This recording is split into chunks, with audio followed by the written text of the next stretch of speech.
The civilians caught in the Pakistan firing at the LOC are the worst hit by this crisis after 2 women were killed in overnight firing. Thousands are now fleeing for safer places, and those displaced are really angry with the government's response, and they demand an immediate end to the Pakistan's ceasefire violations. Children returning home from school. Men and women returning home after a day's work.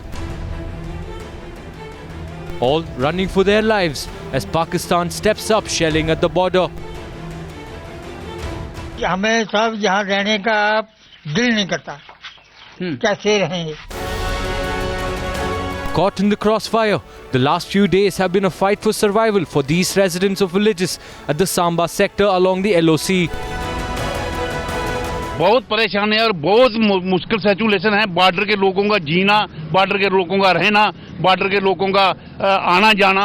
आज जो ये हुआ है चलियाड़ी में, जो दो ladies मर गई हैं, 2 उनके घर के जख्मी हुए हैं पाकिस्तान की फायरिंग से। हमारे हिंदुस्तान के प्रधानमंत्री हैं, ये दिल्ली से कहते थे कि समस्या बॉर्डर पर नहीं है, समस्या दिल्ली में है।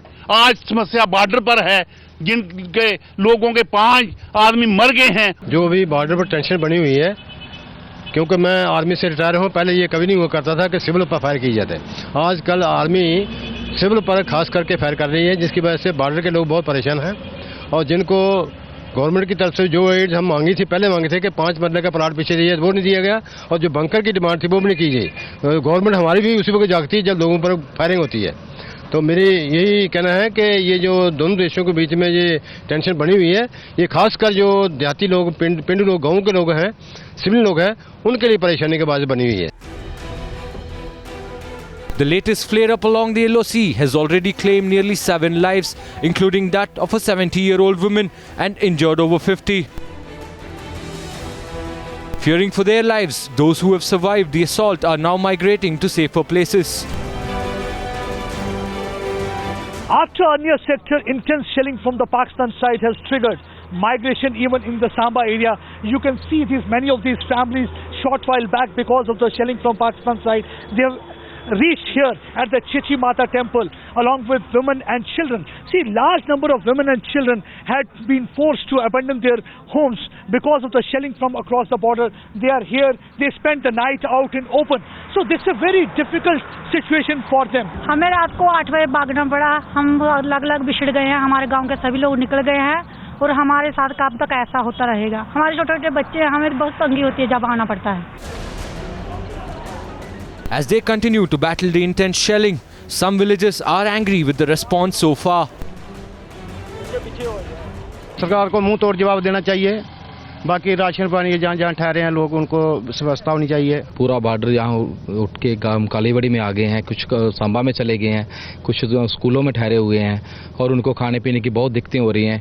ना तो अपना राशन साथ में ला पाए हैं और ना कोई कपड़े ला पाए हैं। People here are quite angry and agitated. They want the government to give a kind of a befitting reply or do something, really engage in a kind of a dialogue where the peace and reconciliation or there is a kind of peace and tranquility on the border is maintained, because these people are suffering. Many of the people have already migrated to the temporary makeshift camps, and more than 3,000 families are right now putting up there along with the women and children. इस time तो बहुत firing हो रही है।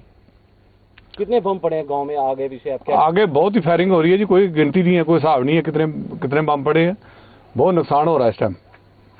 तो government की तरफ से कुछ कहा गया आप लोगों को कि आप लोग पीछे आए? हाँ, हमारे को बताया गया पीछे आने के लिए।